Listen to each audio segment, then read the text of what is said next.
Hey guys, welcome back to Hike Oregon and welcome back to Volume 3 of Backpacking 101. Today we're going to talk about how to pack your backpacking backpack.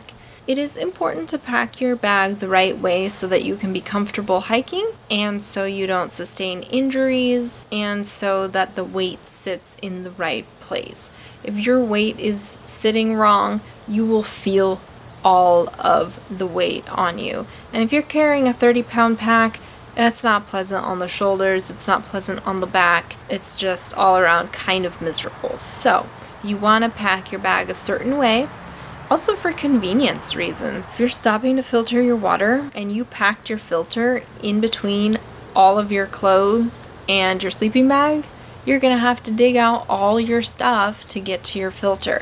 That's not very fun, and if you're hiking with other people, they might kind of get annoyed that you're now taking forever to look for something. Okay guys, when you're packing your backpack, you want the heaviest items to be in the middle of your back. So if you think about, this being your back, you want the heaviest items to be like right here, in this region.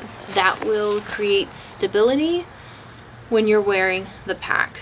You never want your heaviest items up at the top because you'll be top heavy. So when you're wearing it, you'll, want to go like this. And if you put the heaviest stuff down at the bottom, you will definitely feel it more in your legs and hips. So it is definitely recommended to pack all your heavy items in the middle. Basically, you pack your sleeping bag, your sleeping mat, that kind of thing at the bottom here. And most backpacks will have a separate sleeping bag pouch, like this one does. The sleeping bag fits perfectly right in there, and it's recommended for the sleeping bag. Now up here, you generally want your easy to get to items, so snacks, maps, your compass, your water filter, your extra battery pack, your headlamp, that kind of thing. That should all be up here. Toiletries, maybe, that kind of thing as well. In the main pouch, you're gonna pack your fuel, your food, and your clothes. The great thing about most packs is that they have a lot of pockets in this middle general area. That means you can stuff extra stuff here. You have some outside pockets in the middle where you can stick your food. If you want to see what I put in every single pocket, I will link my backpack review video, and I definitely go through what I packed in every single pocket. The general rule is heavy stuff in the middle. Your back will keep it sturdy and you won't be top heavy. You won't lose your balance as easily, and it won't be all on your hips or your shoulders. Now it's also important to make sure that your pack is fitted to you. Your local outfitter can do that for you. Make sure that your hip straps are actually sitting on your hips and not above or below. You do want all the pack weight to be in your hips. That is super, super important. Otherwise, you are going to feel it in your shoulders. You're going to get back pain. You're going to have extreme shoulder pain, neck pain, that kind of thing. So it's important that all the weight sits on your hips. If you have a good pack, you will barely feel that you are carrying, 20 to 30 pounds. Now, I wanted to talk about what happens when you're on the trail. So you have trained, you have tested your gear, you've picked where you're going, you've picked what you're packing, you've narrowed down your food, you've learned how to pack, and now you're ready to go. The first thing I want to talk about when you're backpacking is leave no trace. There are 7 leave no trace principles. I will leave my super detailed leave no trace video right here because you need to watch that. It is super, super important that when you're backpacking, you leave no trace.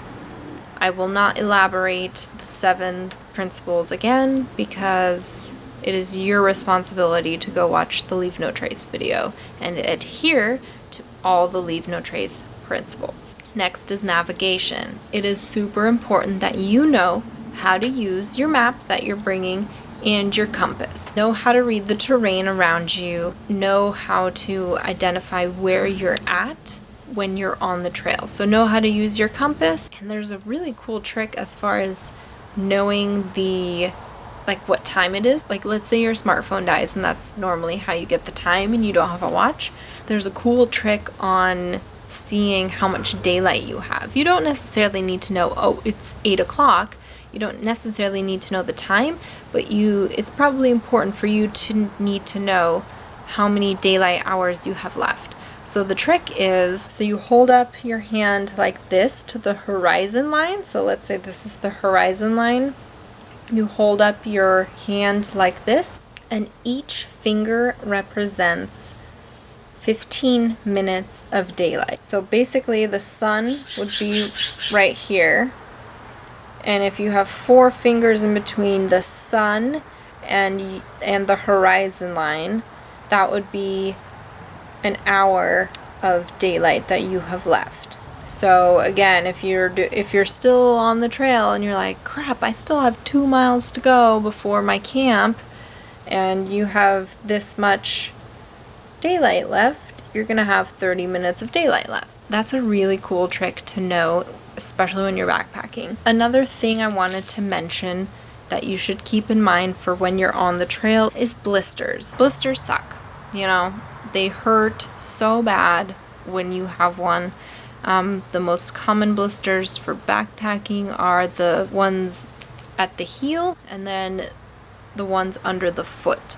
So if you're getting a blister on the pad of your foot, you are likely carrying too much weight. Those hurt the worst because they're under your callus, your foot calluses. So you can't poke them. The ones on your heel usually bubble up, and then you can poke it and tape it. So that's what you would do. You would sterilize a needle, which is hopefully in your first aid kit. So a way you can sterilize a needle is if you take a lighter, you burn the tip of the needle, and then you poke it into your blister. Fluid will come out, it will hurt way less, and then you want to tape it right away. It'll dry out, shouldn't hurt, it'll be good to go. The ones on the bottom of the foot, you just kind of have to wait for those to go away, and it is super painful.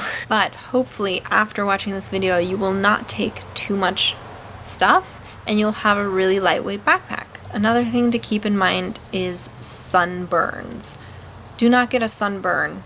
Just prevent sunburn altogether. Just don't even get a sunburn. Slather yourself with sunscreen or wear a sun hat, wear a long sleeve button up. Just prevent yourself from getting that sunburn, because that can lead to sunstroke, heat exhaustion. You can start throwing up. And once that happens, you're going to be no good for backpacking. You're going to feel like complete crap, and you're just going to be puking in your tent. And then other people are going to have to take care of you. And then that's no good. Keep that in mind, especially when backpacking in higher elevations. The sun is stronger. So even if it may not be super hot, let's say it's in the mid 70s and you're like, oh, this is a comfortable temperature to be backpacking in, the sun is gonna be strong. So just take care of your body, take care of your skin, make sure to wear your long sleeve, lightweight layer, or a sun hat, or if you like the sun on your skin, just make sure you don't get too much, put that sunscreen on. Just make sure you don't get sunburned, sunstroke, heat exhaustion. That's super, super dangerous out in the middle of nowhere. And along with that goes electrolytes. And I talked about this in the previous video. Electrolytes are super important. You have to replenish your electrolytes in order to keep up your energy. When it's really warm out, in the sun, also when it's windy, you're gonna be sweating a lot and your electrolytes will be depleted. An effective way to replenish your electrolytes is this Noon electrolytes. These are just little tablets that dissolve in water, and it's really tasty. It tastes like they have lemon lime flavor, and this one has a little bit of caffeine in it as well for a little extra boost. So just keep that in mind. If you're backpacking for multiple days, you're gonna want to take something like this to replenish your electrolytes because you're going to be sweating a lot. And last but not least, on the trail, there's probably going to be bugs, especially if you're hiking in Oregon in July to mid-August. The bugs are pretty bad. By bugs, I mean mosquitoes. We don't really have other critters that are super annoying. We do have some horse flies that bite, but they're not going to like come in swarms and like attack you. So really, mosquitoes are a thing to watch out for. If you're backpacking in higher elevations in July and August, you're not really going to be able to avoid them, unfortunately, but you can take precautions. So take your bug net that goes over your head. That's super helpful, so that you're not spending, energy doing this. And at the end of a long day, this is really tiring. So you probably don't want to be doing that all evening at camp, especially while you're like trying to make food and stuff, and they're just like, it's so annoying. So the head net helps, and to keep the head net away from like your face area, you can put a baseball cap on and then drape the head net over so it's more like out here rather than right here. So that's helpful. And then of course bug spray. Find whatever bug spray you prefer. Some people prefer the like double duty DEET. Some people like DEET free kind of stuff. Like Repel has a DEET alternative. And then there's like all sorts of Naturapel makes the wipes that you can have, although those are pretty heavy, and then you have trash to carry out. So for backpacking, I would definitely recommend the spray. The Off brand, so it's Off and then exclamation mark, I think is the brand name. They now make a DEET repellent that actually doesn't smell. It's unscented, which is awesome because I find a lot of the sprays that have the citronella smell just so overpowering and so sickening. Like I get a really bad headache.